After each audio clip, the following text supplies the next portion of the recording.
Hey everyone, my name is Potato, and I am a chronically addicted Destiny 2 player. And I have put over 5,000 hours into this franchise as a whole. I know, that's really pathetic when you really think about it. That's a lot of hours of after school grinding, after work grinding, and early morning grinding. It's kind of sad, but it also shows a dedication. And some of you know what I mean, some of you don't. For the past 8-9 years or so, give or take, Destiny 2 has been my main game that I have played for many, many years now. I didn't start as an alpha player, but I did start shortly thereafter. It was right around just before The Dark Below came out, I want to say. I don't remember exactly the time frame, but either way, that doesn't really matter. The point is, I've seen a lot happen in this game, just like I'm sure many of you have. And there's some things that I feel like need to be addressed by the Destiny community. And this may go nowhere. This may gain no traction or anything, and that's totally okay. But I wanted to get it off my chest. I've been thinking about making this video for many months now, and I've been putting it off because I didn't know how to articulate how I feel about this game. And I think I finally found a way to explain myself, but to also maybe make some points that people are going to listen and agree with. Maybe not. I guess we'll find out together.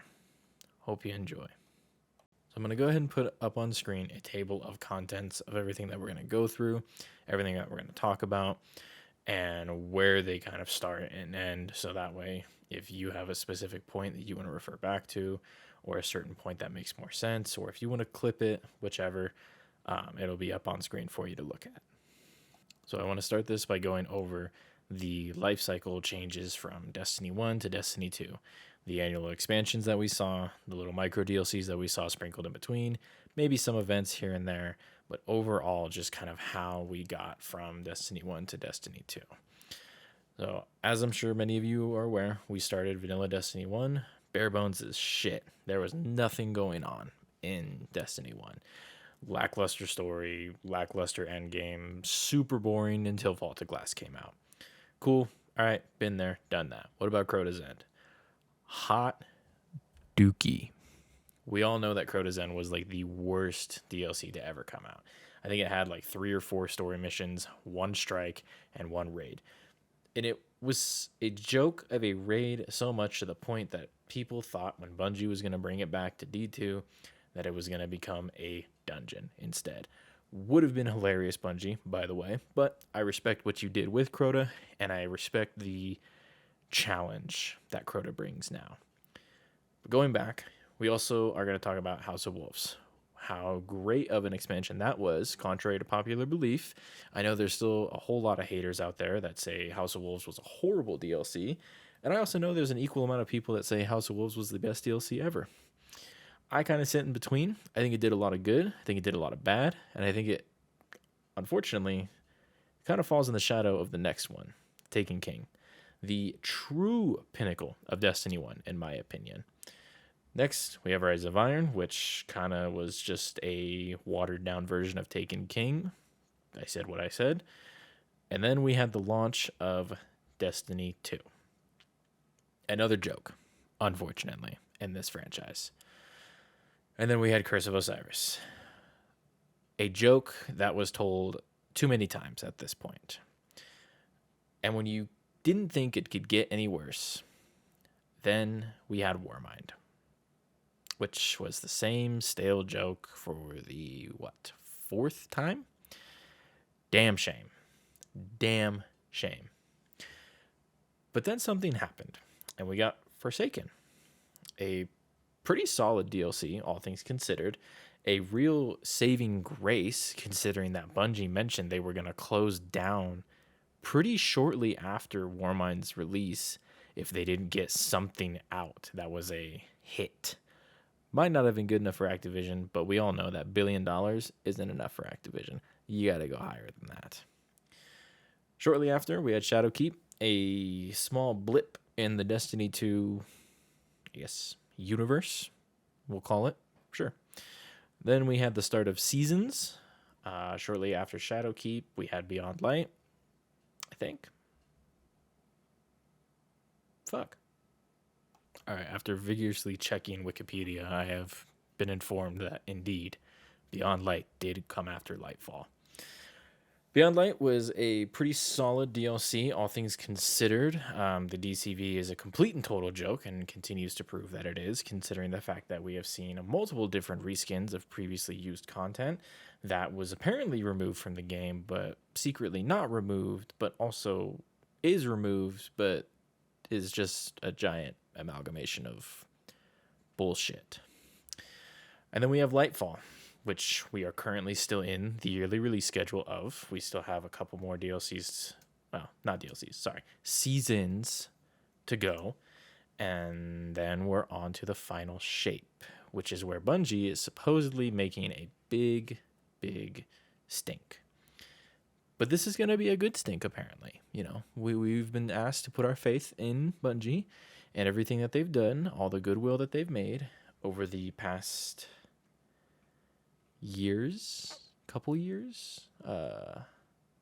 Yeah, Bungie, you don't have a really good track record right now. I think a lot of people are really, really waiting to see on this one, and I'm amongst them, sadly enough.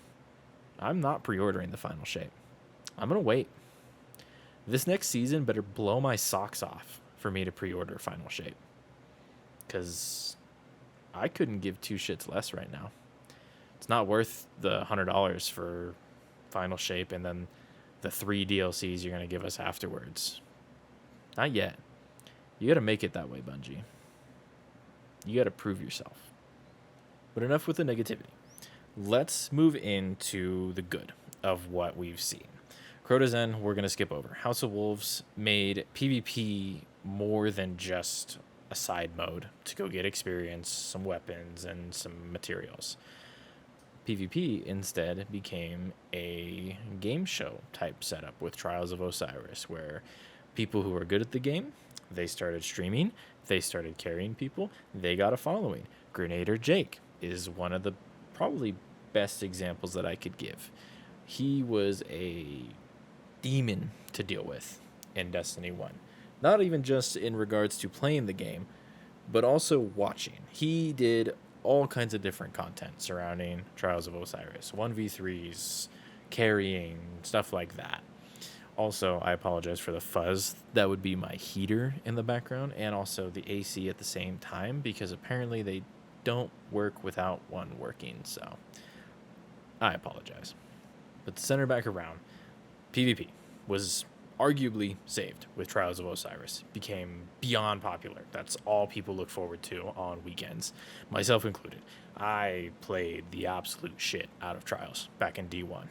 Not for ever until the game ended, but for a pretty decent amount of time.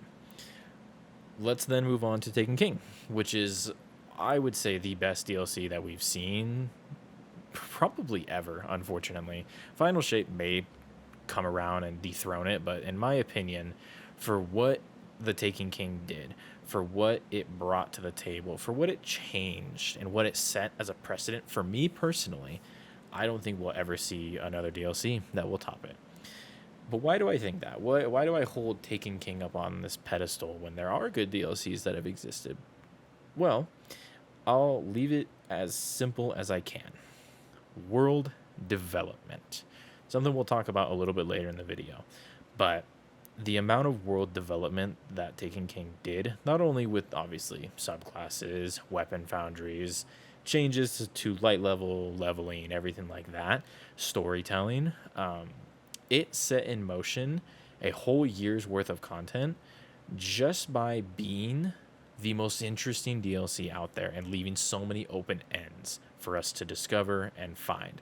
I remember looking through the Dreadnought super late into the night, sometimes into the early morning, just trying to figure out all the secrets that it had because I wanted to figure it out. I didn't want to watch a YouTube video on how it worked.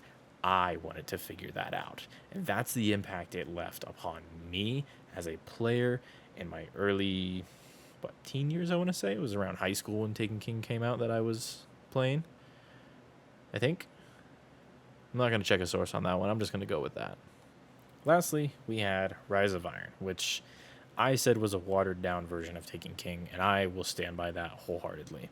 Did it give us one of the greatest raids to ever exist as far as feeling, movement, fights, everything? My personal opinion, yes. Wrath of the Machine is the GOAT and will always remain the GOAT. I don't care what anybody else says.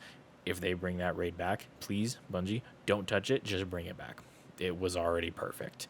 Nothing can be changed about Wrath that would make it better, in my opinion. It's, again, an opinion, of course. But separate from the rating experience, I mean, they didn't really do a whole lot.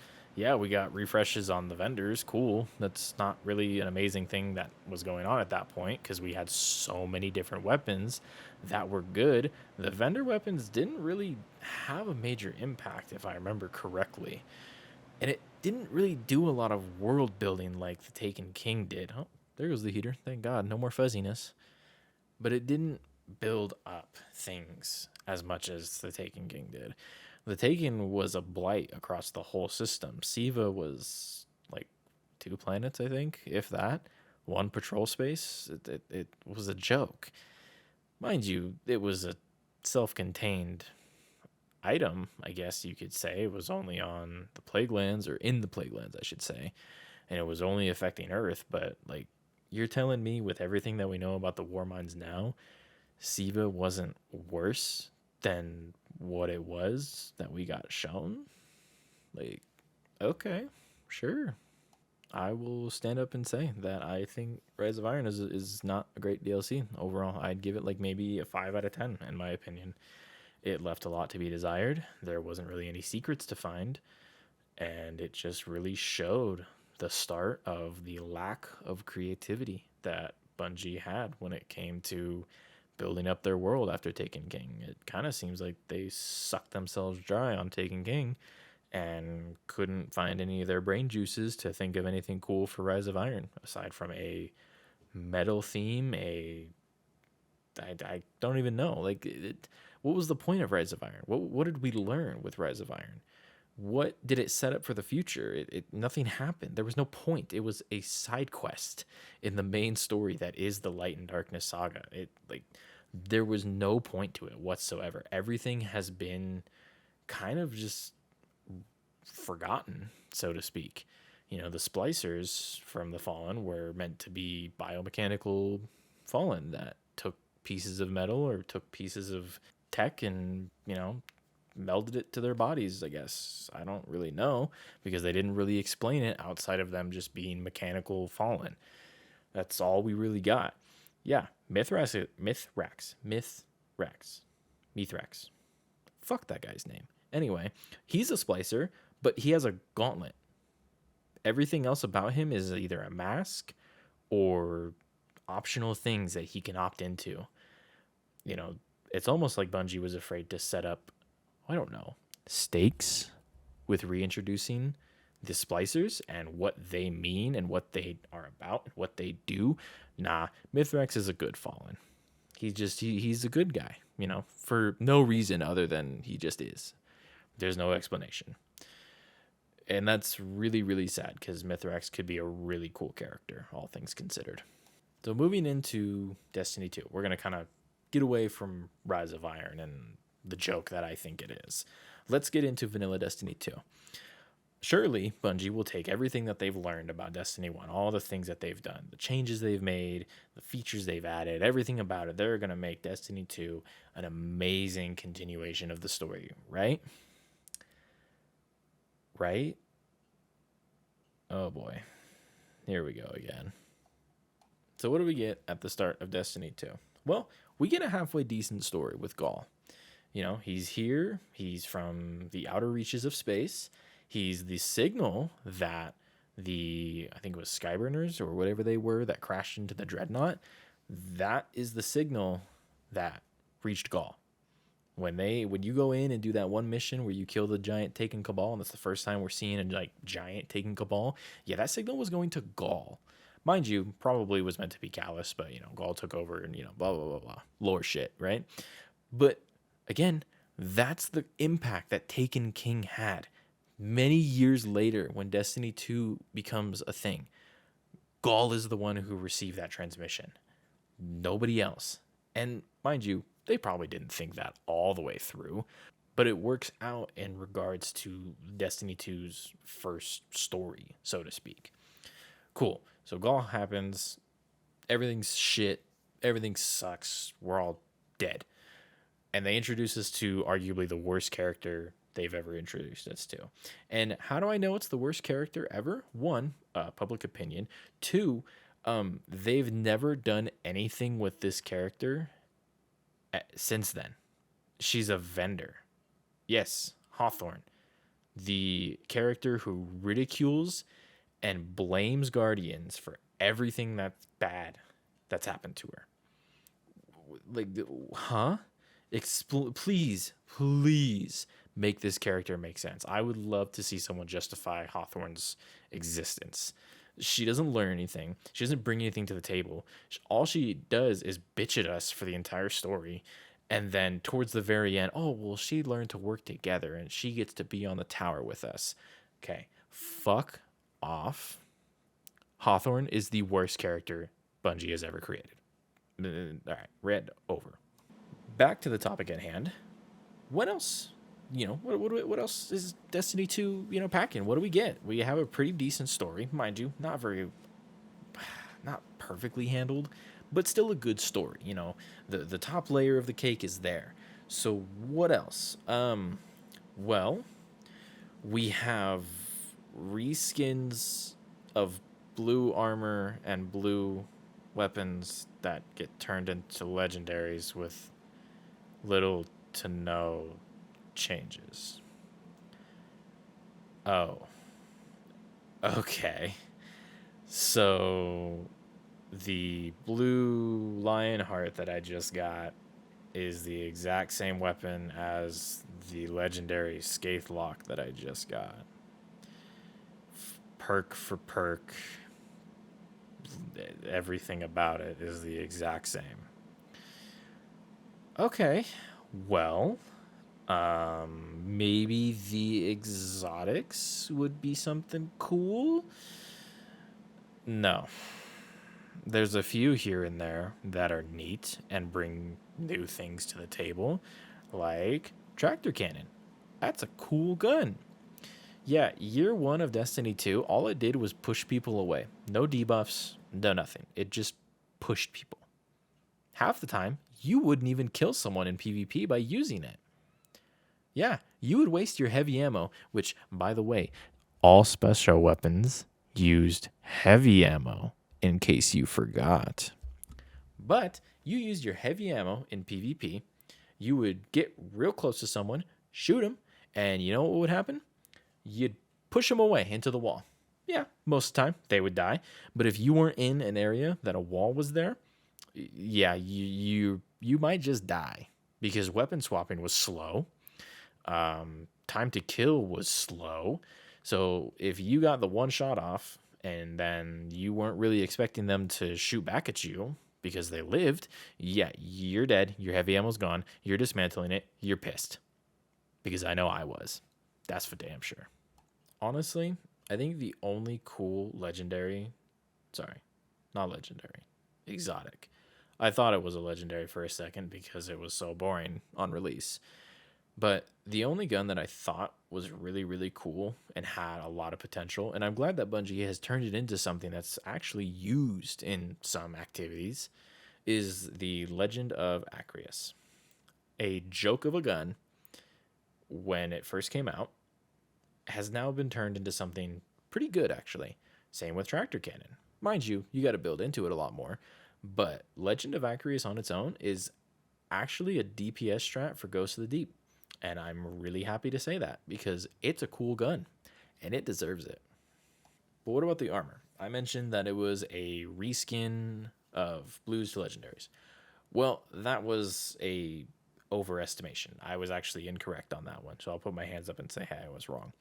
But we have seen reskins of blue armor into legendary armor with a few and far between, mind you. But the Dreaming City armor is the same set of blue armor that we get during gameplay. It's got some tweaks to it, which I will give points to Bungie for, and actually, we'll talk about that later too, on how I feel about making small tweaks to armor. But overall, it's just the armor was just boring and drab, and it didn't really. There was no build crafting back in year one, which is fine. The whole point is to restart, but it's a looter shooter MMO, which Bungie was afraid to call their game an MMO on release. That should tell you everything. But again, I'm getting off topic. Let's get back to what I was really talking about, which is armor philosophy. I think that each type of armor should have an identity to it. Whites, greens, blues, legendary, and then obviously exotic, which exotic armor is pretty good in Destiny 2. It wasn't at the start, but Bungie has remedied that, which I'll give them points for.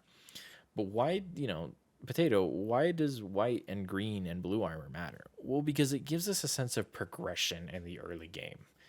We had a complete restart with the Red War. We had to completely rebuild ourselves as a guardian, so to speak.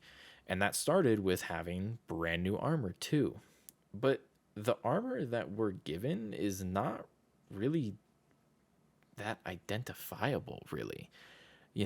Mind you, it didn't have that in Destiny 1 either, but Destiny 1's level grind was a lot different than Destiny 2 at launch. Destiny 2 took the Rise of Iron approach, which was infusion, leveling up, each piece you could increase little bits by little bits until you get to a certain point.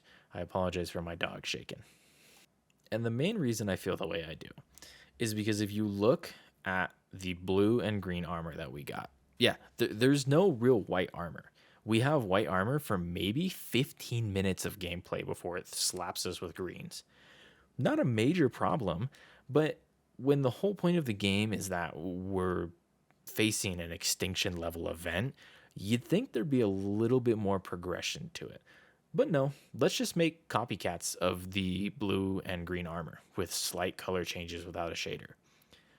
Like, where's the progression in this? The armor that I just out leveled looks the exact same as the new armor. Like, I don't understand.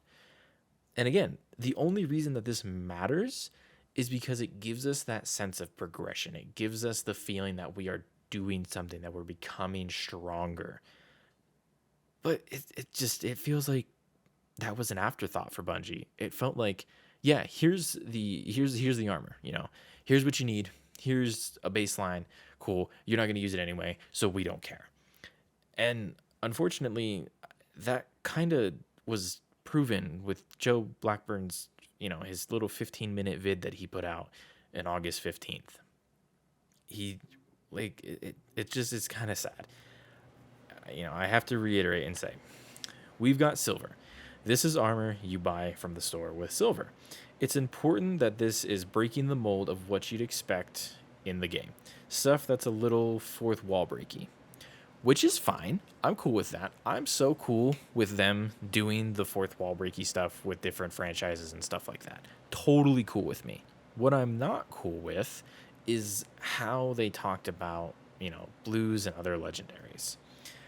And again, I quote again.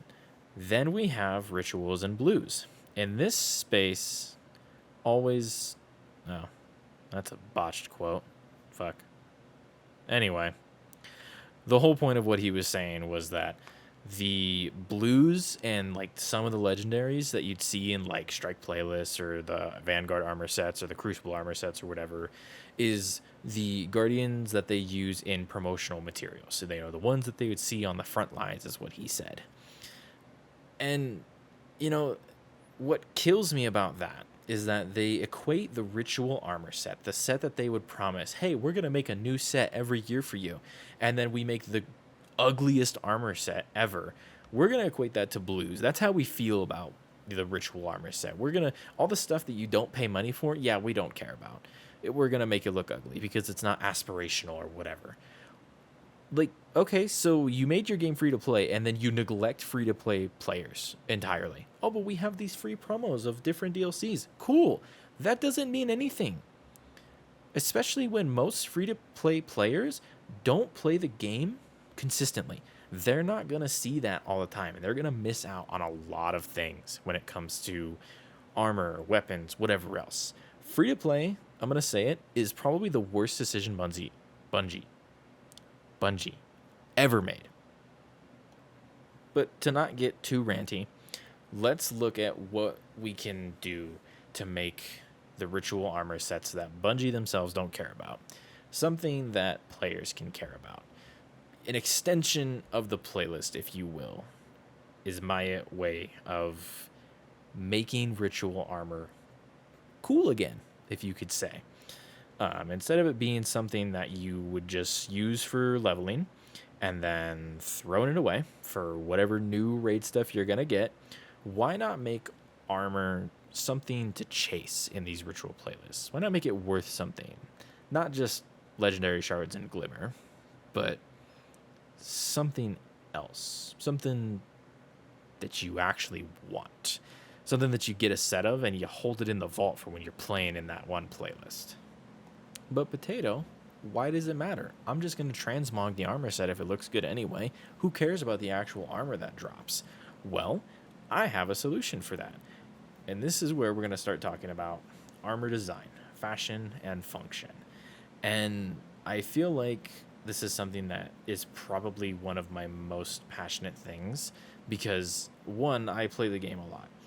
Two, I'm sick and tired of having certain playlist related rewards linked to my ghost. Not what I get from the playlist, my ghost. Is it too much to ask for that the playlist that we interact with, the armor that we get from it, be made something other than just mats when we get it? It makes no sense to me. So let's set some themes up for each of the playlists, shall we? Let's say Vanguard is supposed to represent leadership. You're going to have that armor that, yes, to be fair, is going to look good in the promotional material. They're going to put it in the, promotions and the trailers that show the armor looking cool, blah, blah, blah, blah, whatever. That's fine. But it shouldn't be armor that is copy-pasted across each one and just has the logos printed on it. No. How about we make some armor sets that kind of reflect what that D1 vibe was going for. The Titans being walls, the Warlocks being the Warlocks. I can't think of another term really for them. Kind of like that flowy material that we see Ikora wearing a lot. And then Hunters can be the Cade 6 spinoff, so to speak. It has some dramatic flair to it, some uniqueness to it, some pieces that you would see someone who is, fighting for their life would have. Knives taped to their arms, but not just like in random spots, in spots that would actually make sense. A gun belt. I don't know. The Hunter ones admittedly are a little tough. Crucible should have a theme of training. It should have, armor that looks like it's been through combat and is continuously going back into that combat. It should reflect the 6 or 10 headshots that you're getting, that you're receiving in the armor piece. Bullet holes, pieces missing, scorch marks, anything like that. It should show the training grounds that are supposed to be the Crucible. And then Gambit can have the over-the-top ridiculousness of having, a whole bunch of knives placed on things, sharp pieces to reflect, the absolute chaos that Gambit can be when someone invades. Because it's not even just the ads that are trying to kill you, but other Guardians too. So it should have, even one of the biggest things that I always thought about was having alternative ways to hold weapons. For the swords, instead of just having them go across your back like every single sword does, change it up. Have them kind of sit on a sheath on your hip for the Gambit set. Have hand cannons always be on your legs because you have to grab them real quick. Rockets and all and grenade launchers can still sit on the back, shotguns and all that. But sidearms, if you're going to bring a sidearm into Gambit, which is, you're insane if you do, but have the sidearm be propped up on their forearm, ready to spring into their hand in case they need it. Obviously, this is not going to change how fast weapons swap, but it looks cool and it gives that uniqueness to it that kind of makes people interested in it. Maybe not everybody, but some people. But Potato, you're giving all these ideas about how to make armor look cool, but I'm still just gonna transmog it. Well, how about we take the ghost mods that are stupid and annoying and put them in the armor set instead? Make them similar to how they've been doing the armor sets with the reputation for the seasons. The more armor you're wearing, the better rewards you get. And it doesn't have to be, you wear one and you get all of them, but make it something simple. You put on one piece, you get extra Vanguard, Crucible, or Gambit rep. You put on two, now you have the headshot reward for getting enhancement cores. Okay, cool. What about three? Three, more rep. Four, you get the upgrade module on, a potential win or boss kill or invader kill or whatever, anything like that. Enhancement prisms, yeah, let's not do that one because that's more end game loot and you should have to invest into those materials. I'm not saying it's not something that can be done. If you want to sacrifice the exotic use to maybe put on 5 pieces, okay, cool. Now you get the enhancement prism perk alongside the enhancement core perk. Or they override one another in that you can only get the enhancement prism perk if you don't have the enhancement core perk activated. Something like that. And it can be instead of, God, I don't even know how many headshots you have to get an enhancement core. It feels like fucking too many. I tested it not too long ago, and I swear to God, I was getting 20 headshots a game and maybe 1 core every other game. It was ridiculous. Change that. Maybe instead of every headshot kill, it's every headshot hit, and it's 30 to 40 headshot hits give you a core, and then 50 to 100 give you an enhancement prism, or maybe less than that. Don't make the grind too much, but at least it's something that you can passively earn while you're engaging with these playlists. And it doesn't have to just stop at Crucible, Vanguard, and Gambit. It can go to Trials and Iron Banner too. There was perks in D1 for Iron Banner that when you captured a zone, you had increased sprint speed for 20 seconds, I believe. Extend that to Iron Banner, the more, say, for example, aside from just capturing zones, in Eruption, which is the worst game mode I've ever played, but whatever. Anyway, the more kills you get, the faster you move, the higher you jump, the further you slide. I don't know. Put it into the perks and give it rep and, all that other stuff. You can even, for Iron Banner, you could literally just copy the mods for the Ghost and just put it into the Iron Banner ones. Mind you, Iron Banner already has reputation-based, I think, increases on their armor. Maybe it's not rep based. I think it's enhancement prism based. But there you go. Scratch the original idea I had for enhancement prisms. Enhancement prisms are, end game Crucible playlist type stuff. Iron Banner, Trials. Do you want to consistently get prisms? You have to consistently play those playlists. Or you save up, you buy them. It's that simple. What about the ability in Trials to have, you get a kill, and for 5-10 seconds, whatever, you revive your teammates 30% faster. Or after you revive a teammate, you gain bonus overshield for some time, instead of it being just nothing. The Alacrity perk is cool, but everyone else needs to be dead. Totally fine considering Trials game type, but why just my weapons? If I want to spec into Trials and be a menace, let me be a fucking menace, Bungie. And hell, you don't even have to make those ones armor related. Well, they're going to be armor related, but instead of making them like how, you have to wear more armor to do it, take it a step further with Trials. Give us adept perks for armor.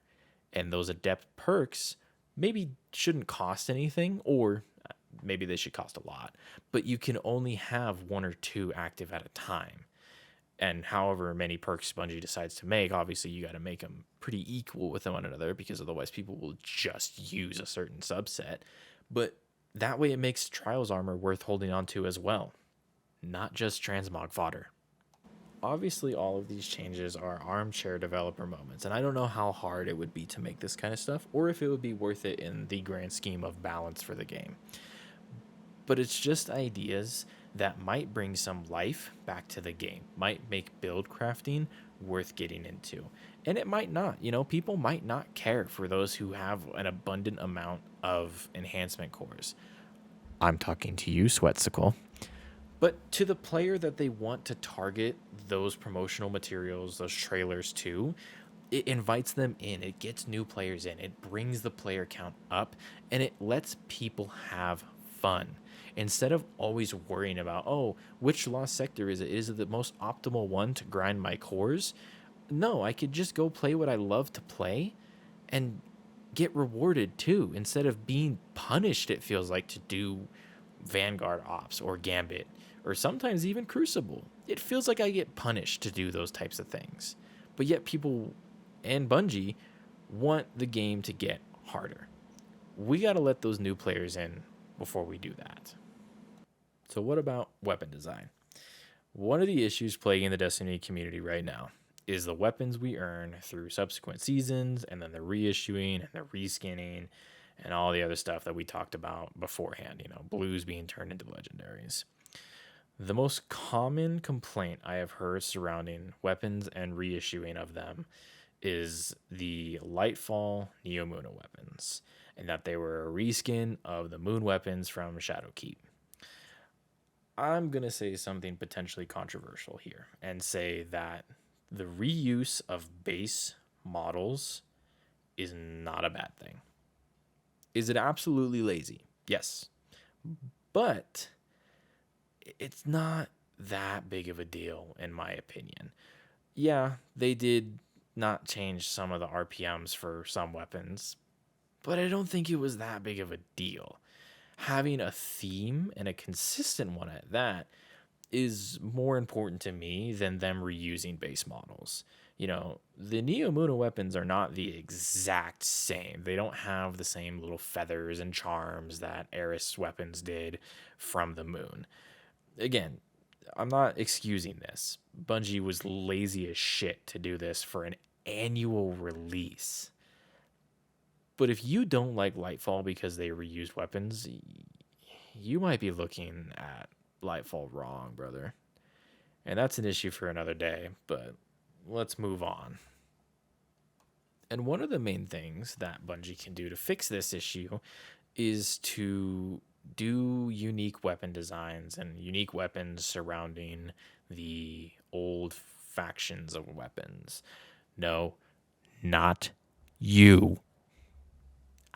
Yes. Haka, Vice, Amalon. And with hindsight, I wrote this script months before I'm actually filming this. Bungie's been doing that. They introduced a brand new foundry with Nadir, I think is how you say it, and it's a brand new origin trait, which is really cool considering that it's actually a really good origin trait. It's something that I'm willing to put away some weapons for. It's really, really cool to see Bungie actually kind of do the things that I was starting to talk about in here. Mind you, not all of it. I didn't think to introduce new factions of weapons, but some of the things that we're going to talk about, I had in this script months before this release of weapons and seasons. Yeah.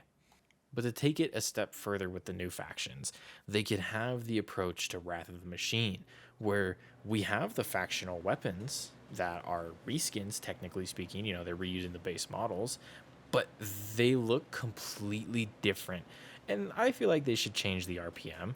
They did a really good job with the Season of the Deep weapons, where they're the exact same base model, but they have a different RPM and a completely different look to them with the Taken look. Very, very cool idea. Good job, Bungie.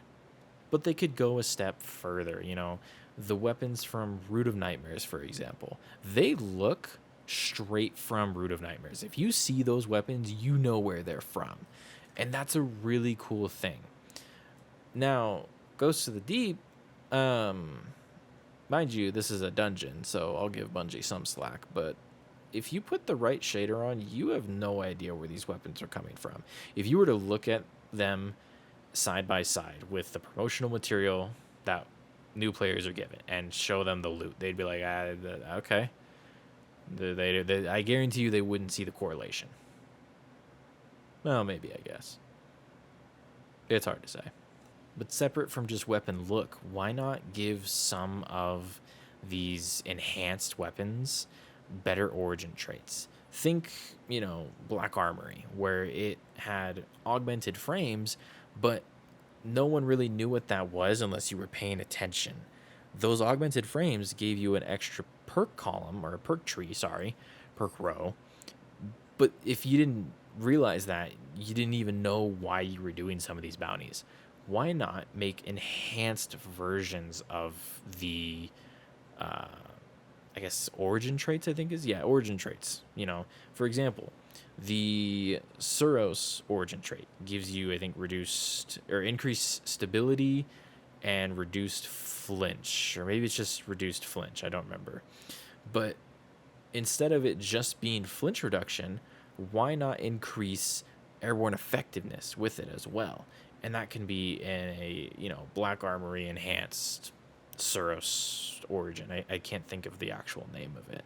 But just little ideas like that, the Haka Breach armaments, instead of it being you just, take down vehicles and stasis and I think barricades faster, you do more damage to all items, which is tangles, you know, barricades, well of radiance, bubbles, everything like that. And that's the enhanced version of it. It's, again, loose cannon ideas. They're kind of maybe not there, but it's just an idea. The section here is going to be a quick one, thankfully. But I don't really know how to fix, non-crafted weapons outside of what we've already talked about. Now, crafted weapons, I feel like should have minor changes to them. And that's the fact that for most weapons after level like 17, 18, the leveling doesn't matter. Yeah, it shows that you use one weapon and one weapon only, but that's really it. So why not make something new with crafting? Maybe refresh some of the perks that come through. Maybe add more perks as you level. Update old weapons with new perks that come out so that way they don't get left behind. And I can hear people say, well, what's the point of incorporating new weapons if you're just going to update the old ones? I didn't say update all of them. A select few. Give them some new perks.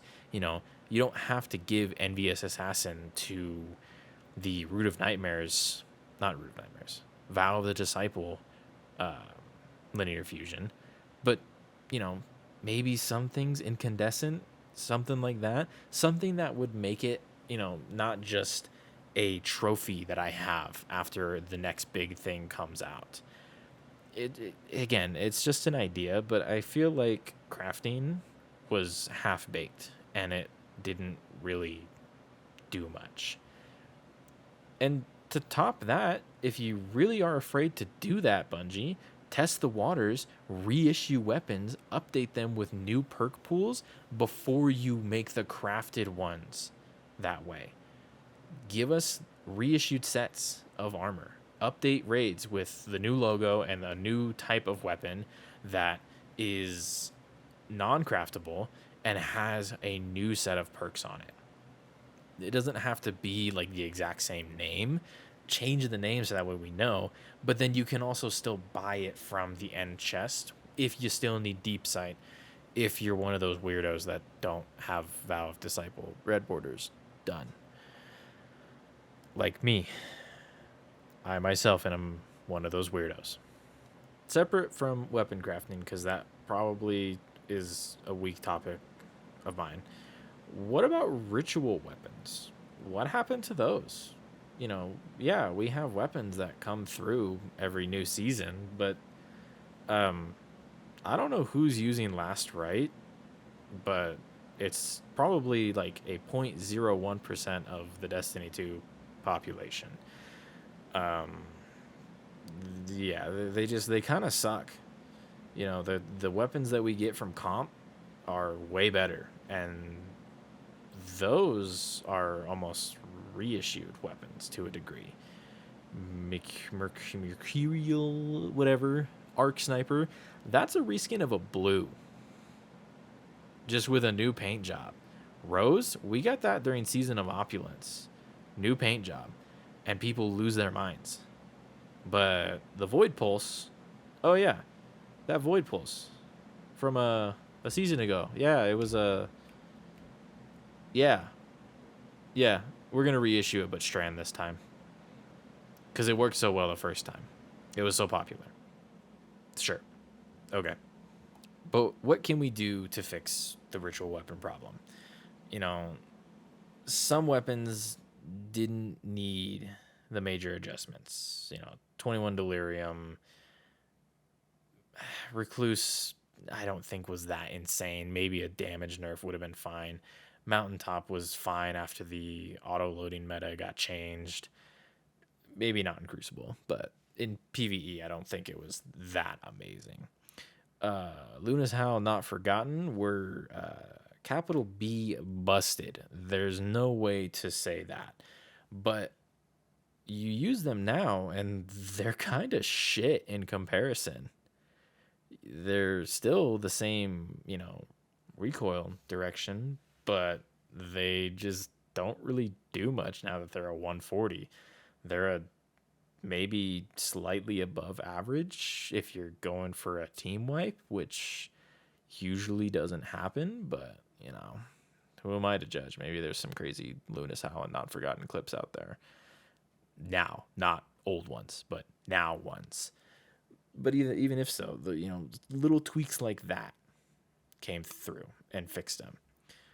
But what if we didn't need to do that? What if we gave some of these weapons, not all of them, the Polaris Lance treatment and gave them a quest that you had to do in the respective playlist and maybe a little side mission outside of it, but that gave you either an adept version that changed how the weapon worked, or it doesn't have to be adept, mind you, it can be an entirely new name, but maybe for some of them even be exotics. Maybe instead of having just Recluse be a nerfed down version of what it is, make it an exotic weapon. It's a cool idea, but it was just a little too strong to be paired up with weapons. Luna's Howl Not Forgotten, those things were god tier in PvE if you knew how to use them. You could melt bosses, majors, and now champions if you knew how to use them when it comes to stun locking, timing, whatever else. But you could then update them to make them not as strong. And the legendary versions can have, maybe how Rose was, where it's the base model without the special perk to it. So that way it's not just a useless weapon. Or hell, you could even just let it have a small pool, but a pool of perks that you can use that don't change the way the weapon functions primarily. But even if you were to give it just a fixed role, Rose was extremely popular when it first came out. More so now, but still very, very popular when it first came out. And that quest that I was talking about, don't make it some little 20-minute quest that you have to do. If you guys remember, the Breakneck quest for Gambit requires you to play 50 Gambit games. I don't wish that torture upon anybody, but a lot of us did, because a lot of us did it to ourselves. But make this quest something that's either a real grind like that, or is time locked. So that way it's not, something that people can get within day one and then shit all over people who can't get it day one, or something like that. Some type of balance to these weapons. Mind you, not a perfect fix, but at least it would add some life to the core playlist, even for just half the season. But that half the season can also be where all the story is done too. Most of the time, the seasonal story is over halfway through the actual season itself. And that gives the later half of the season more time to just be chaotic and fun and have Bungie fix things here and there and stuff like that. Also, side note, Bungie, stop giving us the same weapon per playlist with the only actual reward being an ornament. That is lazy as fuck. So what about what I was talking about earlier? the one evolving world that we kind of started with the Taken King. Well, I think the Taken King did that really, really good in the aspect of the Taken infection was something that plagued the entire system that we had access to, not just one planet, as Rise of Iron kind of just did the one planet thing. I think Bungie is seriously underusing the assets that they already have. The best example that I can give is Season of Defiance or Season of Risen, where they took areas that we already have, the Lucent Hive with the sludge, and then the Shadow Legion with the just all over the place, really. And they use them for the playlist activity, but I feel like it would be better used also in a patrol space. And maybe not better used, but maybe to make the world more interesting, you shouldn't limit it down to just the playlist. What's the point of having all of that there, to having all of this new architect that you just made, if you're not going to use it really? It's a very, very odd thing that I've noticed. And not even just that, but they can use areas that they've kind of forgotten about too. If you go exploring in the EDZ, for example, there's an area called Sojourner's Camp. And why not make it to where the Shadow Legion, instead of being out in the middle of the water in a random area of the EDZ, why not put it there and just remove the Black Armory stuff, even though you only used it for one season, Bungie? Why not reuse it and just remove it and make it into the Cabal base? Nobody's been down there for years. It's an unexplored area. Have the Cabal beachhead be that area. You have the highway to fight on, just like you do in the EDZ battleground. You have the road that could lead directly into the base of the mountain, or even just right at the end of the camp when you jump across the little piece of debris that's hanging there and make that where we open Mara's portal or whatever. It feels like a waste of space that Bungie feels is okay to keep, but remove all of Forsaken, right? That makes perfect sense to me. But then it can also spark interest in new players who are doing these patrols, or even just make patrol something to do again. There's no real reason to go out on patrol unless you're going to public events to get Glimmer. And even then, it's boring. It's a slog fest. Your mind is off. Why not update these patrol zones with the new things that you add with each season or mainline DLC and make it more fun? Make it more exciting to be on these planets, to see this world evolve. Why, Bungie? It just, you waste the potential that you have by limiting it down to just playlists. You know how exciting it was for me as a new player when I found those hive underneath in that little underground area of the Cosmodrome and they had the question marks and I couldn't even fight them? Why not do the same thing? The sludge is maybe not the most common area that a new light is going to go to. So why not make that an area where enemies actually have light levels, where enemies will decimate you if you're not properly leveled? It just makes sense, Bungie. Not only just that, but it would also give an actual threat to the enemies that we face year over year. Once again, the Taken infection was a problem, and we had to face so many different enemies across the entire system. We fought Taken on every single planet during the Taken King. There was a quest that brought us everywhere and took us to areas we hadn't been to in a long time and made them, visited areas again. Like, why not? Why not? Not only that, but give us quests to explore these areas and maybe get secret items or tie legendaries or exotics to these patrol areas. You know, we had the swords in the Taken King, and you had to go explore the Dreadnought and find Ektar and kill him with a sword to get your legend, not your legend, your exotic sword. Like, it just, like, why not, Bungie? Please. Please. And I know I sound like I'm bitching a lot during this section, and admittedly I am. But it just pains me to see the beautiful architecture that they add in all of these seasons, you know, with the Lucent Hive and then the Season of Defiance stuff with the Shadow Legion. And then it just gets neglected. We're not going to see any of it within a year. Why limit it to just the playlist? Why not let new lights who can't play these playlists experience something? Why not, Bungie? Who are you hurting by limiting this stuff to just the playlists? And I'm going to bitch one more time. But can we please have some type of actual update to the tower?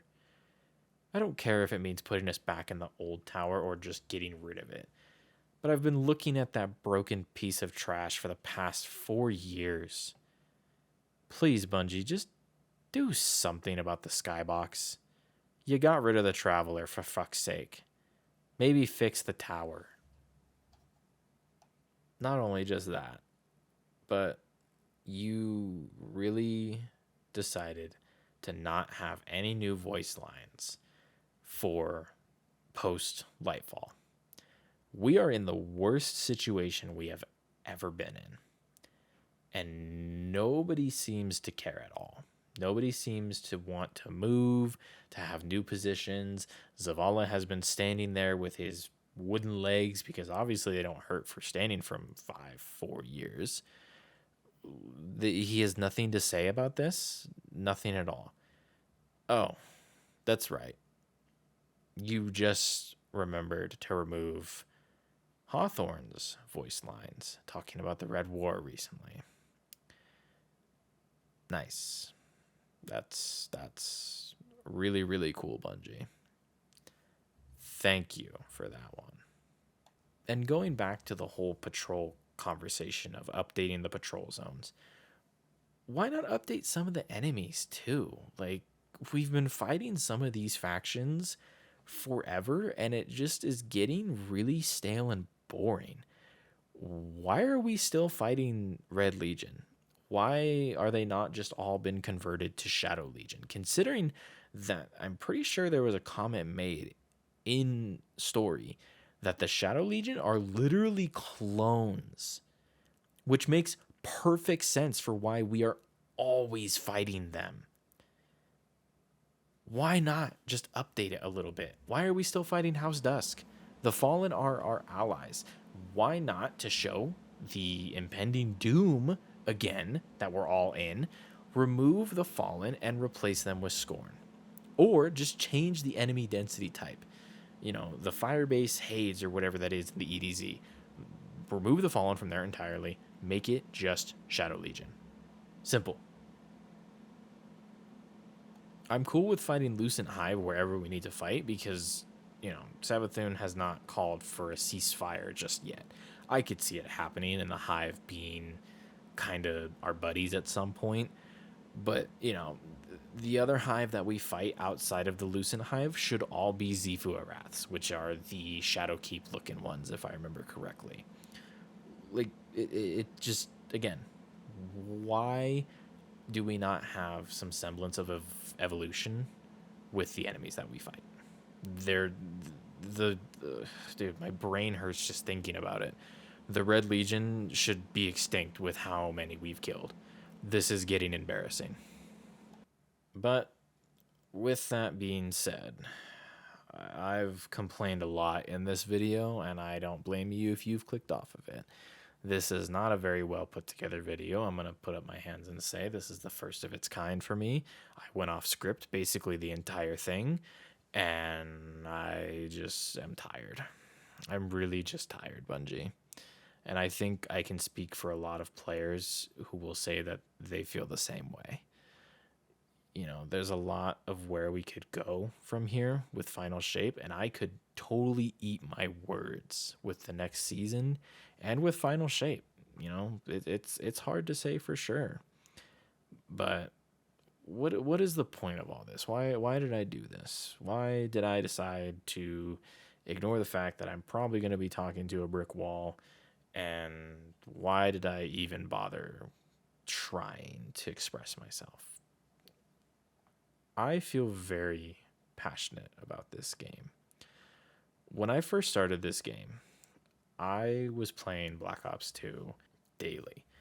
And when my brother brought Destiny home, I thought he was a loser for getting into this game. And now I'm here almost 10 years later with 5,000 hours plus put into it. I genuinely care for this franchise. I've put a lot of time into it, and I care a lot. And I would really hate to see all of this potential squandered just for the sake of laziness and money. We all know that Bungie is in a bad spot. We all know that Destiny is in a bad spot. Is that because of Marathon? Is that because of PlayStation buying Bungie? Who knows? It's hard to say. It's damn near impossible. But there's still so much potential. And I just don't want to see it squashed. Please, Bungie. From one player who's in too deep to its developers, don't squash the potential. Listen with your heart and make the game I know you can. See you out there, Guardians.